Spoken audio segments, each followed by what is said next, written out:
যুদ্ধ চলার পর যুদ্ধবিরতিতে সম্মত হয়েছে যুক্তরাষ্ট্র ইরান, কিন্তু ইরান এখানে মাথা নত করেনি।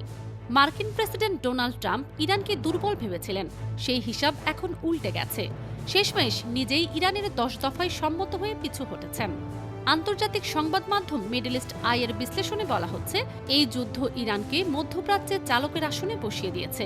হরমুজ প্রণালীতে ট্রাম্প হাজার হাজার মেরিন সেনা পাঠিয়েছিলেন, লক্ষ্য ছিল প্রণালী জোর করে খুলে দেয়া। কিন্তু এখন মার্কিন নৌবহর পিছু হটছে। ইরান ঠিক করছে কোন জাহাজ যাবে আর কোনটা যাবে না। প্রতিটি জাহাজকে এখন $20 লাখ পর্যন্ত চাইনিজ ইউয়ানের টোল দিতে হচ্ছে।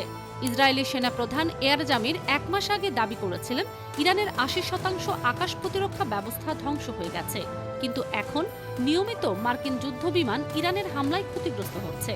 13,000-এরও বেশি বিমান হামলার পর ইরানের আকাশ প্রতিরক্ষা দিন দিন আরও শক্তিশালী হয়ে উঠছে। ইরাক, সিরিয়া বা লিবিয়ার মতো ইরান ভেঙে পড়েনি। সেই দেশগুলোতে নেতা পালালেই বা মারা গেলেই সরকার ধসে পড়েছিল, কিন্তু ইরানের ব্যবস্থা আলাদা। মোসাদ ও সিআইএর অনুপ্রবেশ এবং একের পর এক হত্যাকাণ্ডের পরও ইরানের কমান্ড ব্যবস্থা অটুট আছে। মোসাদ প্রধান ডেভিড বার্নিয়া ইরানকে সহজলক্ষ্য মনে করেছিলেন। সেই ধারণা সম্পূর্ণ ভুল প্রমাণিত হয়েছে। ইরানের জনগণের ভেতরে দ্বন্দ্ব আছে বটে, কিন্তু বাইরের শত্রুর বিরুদ্ধে একাত্তা তারা। নতুন প্রজন্মের ইরানি যোদ্ধাদের প্রতিরোধ মানুষকে উজ্জীবিত করছে।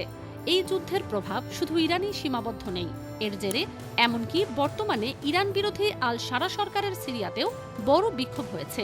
দামেস্কো থেকে শুরু করে আল্লেপো, হোমস, ইদলিব পর্যন্ত ছড়িয়ে গেছে বিক্ষোভ। মার্কিন ও ইসরায়েলি তল্পিবাহক জর্ডানেও ক্ষোভ বাড়ছে। জর্ডানে সংখ্যাগরিষ্ঠ মানুষ এই যুদ্ধে ইসরায়েল ও যুক্তরাষ্ট্রের বিপক্ষে ইরানকে সমর্থন করছে, যদিও গ্রেপ্তারের ভয়ে তারা প্রকাশ্যে তা বলতে পারছে না। মিশরীয় বিশ্লেষক মামুন ফান্দি বলছেন, ইসরায়েল আবার আরবদের শত্রু হিসেবে চিহ্নিত হয়েছে। এখন পুরোপুরি শত্রুর তালিকায় তারা। আব্রাহাম চুক্তির মাধ্যমে শান্তির ধারণাটা এখন একটা হ্যালুসিনেশন।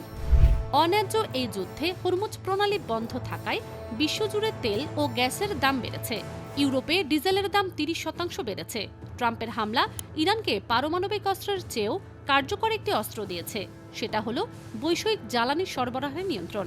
ইরানি বিশ্লেষক মোহাম্মদ ইসলামি ও জৈনাব মালাকুতি লিখেছেন, ট্রাম্প মনে করছেন তেহরান হরমুজকে যুদ্ধবিরতি বা নিষেধাজ্ঞা প্রত্যাহারের জন্য দর কষাকষির হাতিয়ার হিসেবে ব্যবহার করছে, কিন্তু এই ধারণা ভুল হতে পারে। ইরান হরমুজকে যুদ্ধ শেষ করার হাতিয়ার নয়, বরং যুদ্ধ পরবর্তী সময়ের স্থায়ী ব্যবস্থা হিসেবে দেখছে বলে মনে হচ্ছে। উপসাগরীয় দেশগুলো ট্রাম্পকে ইরান আক্রমণ করতে নিরুৎসাহিত করেছিল, কিন্তু এরপরও যুদ্ধের ফলে তাদের তেল ও গ্যাস শিল্প ব্যাপক মাত্রায় ক্ষতিগ্রস্ত হয়েছে। হোটেল ও বিমানবন্দরে হামলা হয়েছে। ট্রাম্প ও তার পরিবারের পেছনে কোটি কোটি ডলার বিনিয়োগের বিনিময়েও তারা কিছুই পায়নি।